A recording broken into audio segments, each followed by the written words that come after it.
केजरीवाल ने योगी को लिया निशाने पर, आ गया सीएम योगी का तगड़ा जवाब। केजरीवाल का अब सीएम योगी करेंगे हिसाब। दिल्ली में मचा सियासी घमासान। नमस्कार, मैं हूं परवीन शेख, आप देख रहे हैं कैपिटल टीवी की स्पेशल स्टोरी। इस स्टोरी में विस्तार से चर्चा केजरीवाल के दावे पर सीएम योगी के तगड़े जवाब की। स्टोरी में आगे बढ़ने से पहले आम आदमी पार्टी के मुखिया और दिल्ली के सीएम केजरीवाल ने जेल से बाहर आने के बाद पीएम मोदी पर बड़ा आरोप लगाते हुए सीएम योगी पर निशाना साधा था। उन्होंने कहा था, का एक नेता नहीं छोड़ा। आडवाणी जी की राजनीति खत्म कर दी इन्होंने, मुरली मनोहर जोशी की राजनीति खत्म कर दी, सुमित्रा महाजन की, शिवराज सिंह चौहान जिसने मध्य प्रदेश का चुनाव जीत के दिया इन लोगों ने, शिवराज सिंह चौहान ने उसको मुख्यमंत्री नहीं बनाया, उसकी राजनीति खत्म कर दी। वसुंधरा राजे की राजनीति खत्म कर दी इन्होंने, खट्टर साहब की राजनीति खत्म कर दी, डॉक्टर रमन सिंह की राजनीति खत्म कर दी। अब अगला किसका नंबर है? योगी आदित्यनाथ। अगर ये चुनाव जीत गए, मेरे से लिखवा लो, 2 महीने के अंदर उत्तर प्रदेश का मुख्यमंत्री बदल देंगे ये लोग। योगी आदित्यनाथ की राजनीति खत्म करेंगे, उनको भी नहीं। तो दिल्ली के सीएम केजरीवाल के इसी बयान पर बवाल मच गया था और ये बयान लगातार वो चुनावों में देते रहे। इस बयान पर पीएम मोदी से लेकर बीजेपी के तमाम नेताओं ने करारा जवाब दिया था और अब केजरीवाल को यहाँ पर उन्होंने झूठा बताया है और लोकसभा चुनाव के आखिरी पड़ाव पर यूपी के सीएम योगी आदित्यनाथ ने भी जवाब दिया है। केजरीवाल के इस बयान को सीएम योगी आदित्यनाथ ने पूरी तरह से खारिज कर दिया और एक चैनल को दिए इंटरव्यू में साफ कहा कि वो सत्ता के लिए नहीं, पार्टी के मूल्यों और सिद्धांतों पर काम करते हैं। मुख्यमंत्री ने कहा कि मैं एक योगी हूं और मेरे लिए सत्ता नहीं बल्कि पार्टी के मूल्य और सिद्धांत सर्वोपरि हैं। हम जिन सिद्धांतों के लिए राजनीति में आए हैं उन्हीं के लिए काम करना हमारी प्राथमिकता है। अब सीएम योगी ने केजरीवाल को करारा जवाब देते हुए इसे विपक्षी दलों का प्रोपेगेंडा तक करार दिया। उन्होंने कहा कि जहां सिद्धांतों की बात आएगी वो एक बार नहीं 100 बार सत्ता को त्याग देंगे। सीएम योगी ने दावा किया है कि हम नेशन फर्स्ट की थ्योरी पर काम करते हैं और पार्टी के सिद्धांतों के लिए किसी भी हद तक समर्पित भाव से काम करेंगे। दरअसल जेल से आने के बाद दिल्ली के सीएम ने दावा किया था कि अगर बीजेपी लोकसभा चुनाव जीत गई तो यूपी के मुख्यमंत्री योगी आदित्यनाथ को 2 महीने में हटा दिया जाएगा। केजरीवाल ने अपने इसी दावे के पीछे केंद्रीय गृह मंत्री अमित शाह को प्रधानमंत्री बनाने का तर्क दिया था और कहा था कि अमित शाह और सीएम योगी के बीच खींचतान है। वैसे केजरीवाल तो यहां तक दावा कर चुके हैं कि 2024 का चुनाव जो है वो देश का आखिरी लोकसभा चुनाव है, क्योंकि बीजेपी अगर जीत गई तो वो लोकशाही को खत्म कर देगी। ये बीजेपी वाले कह रहे हैं हमें 400 सीट चाहिए। इन्होंने, इनसे किसी ने पूछा जी 400 सीट क्यों चाहिए? बोले बड़े बड़े काम करने हैं। तो इनसे किसी ने पूछा क्या बड़े काम करने हैं, कुछ बताओगे तो सही। तो अंदर से इनके पता चला एक बड़ा काम तो इन्हें ये करना है, जैसे रशिया के अंदर चुनाव ही नहीं होते, पुतिन ने वहां पे संविधान बदला, पुतिन ही पुतिन चलता है। यहां भी ये संविधान बदलेंगे कि अब चुनाव नहीं होंगे इस देश के अंदर और बस मोदी जी जब तक रहेंगे तब तक प्रधानमंत्री। लोकसभा चुनाव 2024 के आखिरी चरण की वोटिंग से पहले भारतीय जनता पार्टी और आम आदमी पार्टी के बीच जुबानी जंग तेज हो चुकी है। दिल्ली के सीएम और आप के राष्ट्रीय संयोजक अरविंद केजरीवाल ने 26 मई को भी बीजेपी पर जमकर निशाना साधा। उन्होंने प्रधानमंत्री नरेंद्र मोदी समेत बीजेपी के दूसरे नेताओं को अहंकार से भरा करार दिया। अहंकारी बीजेपी को हराने की अपील भी उन्होंने लोगों से की। अरविंद केजरीवाल ने फिरोजपुर में व्यापारियों के साथ बैठक करने के बाद एक जनसभा को संबोधित करते हुए कहा, भगवान ने पूरी सृष्टि बनाई है लेकिन बीजेपी के लोग अब ये सोचने लगे हैं कि मोदी जी ने सृष्टि बनाई है, इसलिए अहंकारी बीजेपी को हराना देश के लिए बहुत जरूरी है। उन्होंने कहा कि पंजाब के लोगों ने आजादी की लड़ाई में सबसे बड़ा योगदान दिया था, इसलिए आज मैं देश को बचाने की अपील लेकर आपके पास आया हूं। आज देश का संविधान और लोकतंत्र खतरे में है, इसे बचाने के लिए फिर से आगे आना होगा। अगर इस बार हमने नरेंद्र मोदी को नहीं हराया तो लोकतंत्र और संविधान नष्ट हो जाएगा, तब देश की स्थिति पाकिस्तान, बांग्लादेश और रूस जैसी हो जाएगी। उन्होंने आरोप लगाया कि ये चुनाव तानाशाही तरीके से कराया जा रहा है। चुनाव से पहले मुझे और मेरी पार्टी के 3 बड़े नेताओं जिनमें संजय सिंह, मनीष सिसोदिया और सत्येंद्र जैन को जेल में डाल दिया गया। महाराष्ट्र में उन्होंने शिवसेना और एनसीपी को तोड़ दिया।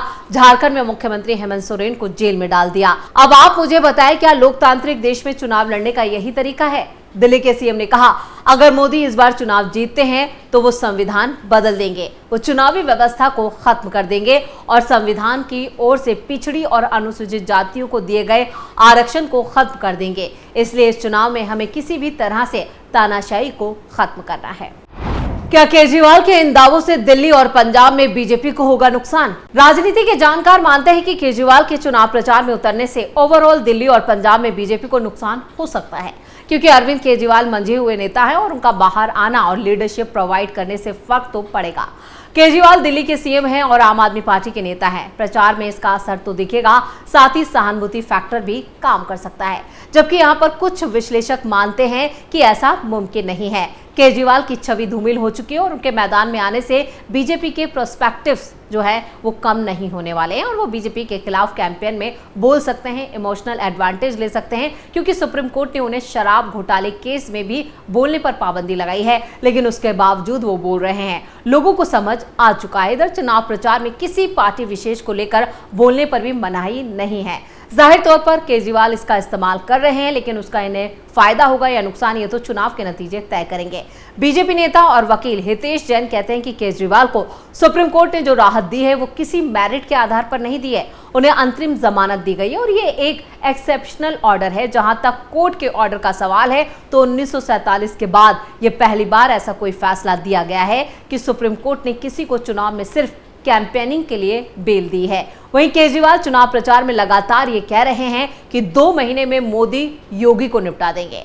अपनी प्रेस कॉन्फ्रेंस में भी लगातार केजरीवाल ये दावा कर रहे हैं, बार बार इस बात को दोहरा रहे हैं। 21 मई को भी उन्होंने अपने एक वीडियो में ये कहा था, जब 5वें चरण का चुनाव संपन्न हो गया था, और उन्होंने कहा जैसे जैसे चुनाव होते जाएंगे वैसे वैसे साफ होता जाएगा कि 4 जून को मोदी सरकार जा रही है, इंडिया अलायंस की सरकार बनने जा रही है। कोई लोगों ने यहाँ पर उन्होंने ये भी दावा किया कि कई लोगों ने सर्वे किया है, जो नतीजे सामने आ रहे हैं उससे साफ है कि 4 जून को इंडिया अलायंस को अपने दम पर 300 से ज्यादा सीटें मिल रही हैं। इंडिया अलायंस देश में साफ और स्थिर सरकार देने की दिशा में आगे बढ़ रहा है, ये भी दावा केजरीवाल ने किया है। उन्होंने केंद्रीय गृह मंत्री अमित शाह पर निशाना साधते हुए कहा था कि कल दिल्ली में अमित शाह ने आम आदमी पार्टी के समर्थकों को पाकिस्तानी कहा था। क्या पंजाब के लोग पाकिस्तानी हैं? क्या दिल्ली के लोग पाकिस्तानी हैं? क्या गुजरात या गोवा के लोग पाकिस्तानी हैं? गुजरात के 14% लोगों ने आम आदमी पार्टी को वोट दिया है, क्या वो पाकिस्तानी है? ये किस तरह की भाषा है?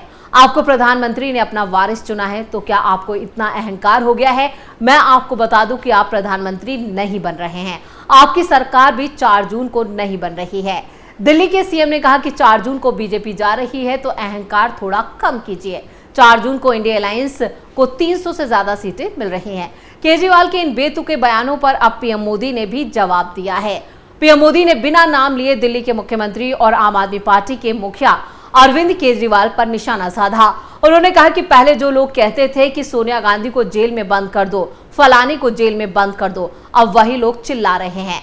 इसके अलावा उन्होंने भ्रष्टाचार को लेकर जांच एजेंसियों की कार्रवाई पर भी अपनी राय रखी। पीएम मोदी ने कहा कि भ्रष्टाचार के खिलाफ मुहिम तेज करने के सवाल पर भी उन्होंने जवाब दिया और पीएम मोदी ने कहा, भारत के लोग भ्रष्टाचार से तंग आ चुके हैं। दीमक की तरह भ्रष्टाचार देश की सारी व्यवस्थाओं को खोखला कर रहा है। भ्रष्टाचार के लिए आवाज भी बहुत उठती है। जब मैं 13 और 14 यानी साल 2013 और 14 में चुनाव के समय भाषण देता था और मैं भ्रष्टाचार की बातें बताता था, तो लोग अपनी नाराजगी जाहिर करते थे। लोग चाहते थे कि हाँ, कुछ होना चाहिए। प्रधानमंत्री मोदी ने आगे कहा कि हमने आकर सिस्टमेटिकली उन चीजों को करने पर बल दिया कि सिस्टम में ऐसे कौन से दोष हैं। अगर देश पॉलिसी ड्रिवन है, ब्लैक एंड व्हाइट में चीजें मौजूद हैं कि भाई ये कर सकते हो, ये नहीं कर सकते हो, या आपकी लिमिट है, इस लिमिट के बाहर जाना है तो आप नहीं कर सकते हो, कोई और करेगा। मैंने उस पर जोर दिया। ये बातें सही हैं, लेकिन ग्रे एरिया मिनिमल हो जाता है जब ब्लैक एंड व्हाइट में पॉलिसी होती है और उसके कारण डिस्क्रिमिनेशन के लिए कोई संभावना नहीं होती। तो हमने पॉलिसी ड्रिवन गवर्नेंस पर जोर दिया है, यानी आने वाले टाइम पे यहाँ पर अगर प्रधानमंत्री यहाँ पर हैट्रिक लगाते हैं तो उसके बाद केजरीवाल की मुश्किलें और बढ़ सकती हैं। और दिल्ली के बाद अब पंजाब में बीजेपी और आम आदमी के बीच जुबानी जंग भी तेज हो चुकी है। तो स्पेशल स्टोरी में इतना ही। वीडियो कैसा लगा नीचे कमेंट करके अपनी राय जरूर दें। वीडियो को लाइक करें, शेयर करें और कैपिटल टीवी को अगर सब्सक्राइब नहीं किया है तो जल्दी से सब्सक्राइब करें। नमस्कार।